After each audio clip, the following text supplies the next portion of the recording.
Bienvenue dans cette nouvelle analyse. Aujourd'hui, on va poser un vrai diagnostic. Un diagnostic intensif sur la vie d'un personnage biblique très connu, Lot. C'est quelqu'un qui a démarré avec un potentiel immense aux côtés d'Abraham, mais qui, spoiler alerte, a fini par devenir un véritable obstacle à cette même promesse. Pour bien comprendre, on va aborder son parcours comme une vraie scène parlante et animée, presque comme une pièce de théâtre qui se déroule sous nos yeux, pour décortiquer ensemble les mécanismes de ce déclin. Et regardez ce contraste frappant ici. Ça pose tout de suite le décor d'une tragédie absolue. À gauche, on a un potentiel incroyable. Lot marchait avec Abraham, il baignait littéralement dans l'histoire du salut. Mais à droite, la réalité, c'est une détérioration totale. Au lieu de s'épanouir, il produit l'exact opposé et devient un frein. C'est un peu le scénario classique de la promesse qui tourne au désastre. Bref, voici comment on va structurer tout ça aujourd'hui. D'abord, la scène 1 avec la séparation, ensuite la scène 2 sur l'appel de la chair, la scène 3 avec la captivité et la rechute, la scène 4 sur l'erreur d'Abraham, et enfin, on tirera les grandes leçons de cette chute. Allez, c'est parti. On entre donc dans notre scène 1, la séparation, ou plus précisément, une rupture impulsive. Imaginons juste l'ambiance de cette scène parlante. La tension éclate d'un coup. Et pourquoi ? Pour des questions de biens matériels, de bétail. Une simple dispute entre bergers dégénère en un conflit ouvert, provoquant une rupture suppurative totalement dictée par les émotions entre les deux camps.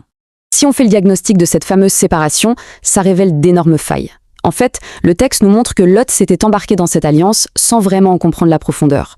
Son départ, c'est le fruit d'une pure réaction émotionnelle et d'une incapacité totale à régler les conflits pacifiquement. Et le pire dans tout ça, c'est que son succès matériel lui a donné un faux sentiment d'indépendance par rapport à Abraham. Il s'est cru arriver au même niveau, alors qu'en réalité, Abraham était sa couverture de sécurité depuis le début. Ce qui nous amène tout droit à la scène 2, l'appel de la chair ou le regard fatal.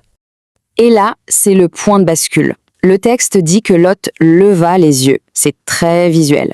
Fait historique plutôt intéressant, à l'époque, cette fameuse plaine du Jourdain était connue pour être incroyablement luxuriante, un vrai petit paradis terrestre. Du coup, Lot prend sa décision de manière ultra pragmatique, mais basée uniquement sur ce qui claque visuellement. Il choisit la belle plaine verte en zappant complètement les dangers massifs qui s'y planquent. C'est du 100% sensoriel. Mais quand on analyse la situation objectivement, on voit bien que ce choix purement esthétique a coûté extrêmement cher. C'est terrifiant. S'installer dans ces superbes plaines de Sodome mène tout droit à une destruction par le feu et le soufre. Sans parler de la tragédie absolue avec sa femme qui se transforme en statue de sel et un effondrement familial qui finit de façon dramatique.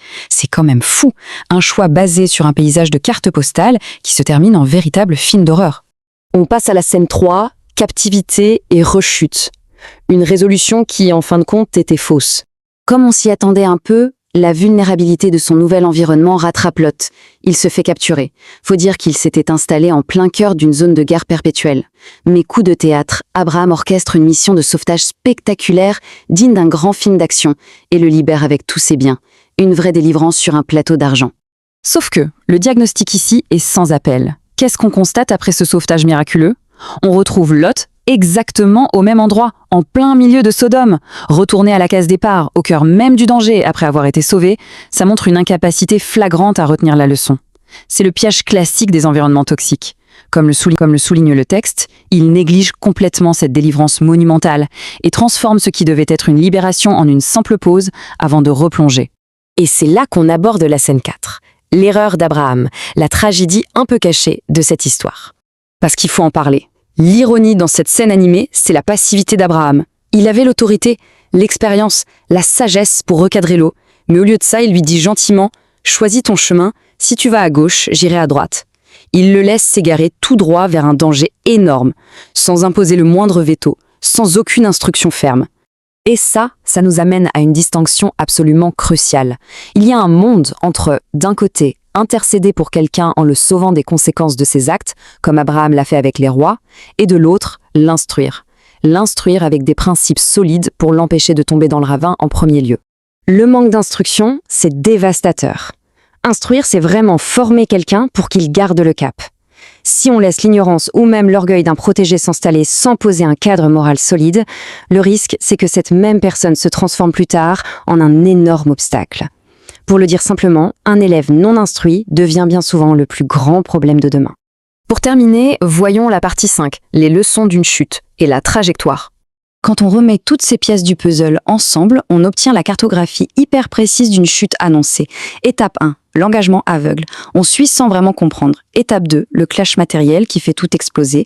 Étape 3, le choix charnel. On se fie uniquement au visuel. Et enfin, étape 4, la rechute systématique dans le même environnement toxique. C'est l'anatomie parfaite d'une vie qui a privilégié le superficiel. Alors, au terme de ce décryptage, ça nous laisse avec une vraie réflexion intemporelle. Quelles sont ces fameuses Sodomes d'aujourd'hui ? Ces environnements qui nous tirent vers le bas et qu'on refuse obstinément de quitter. Et d'un autre côté, qui sommes-nous en train de laisser sans instruction en évitant nos responsabilités de mentorat ? C'est une question lourde de sens sur nos propres trajectoires et l'impact qu'on a sur les autres. On se laisse là-dessus, un grand merci d'avoir suivi cette analyse.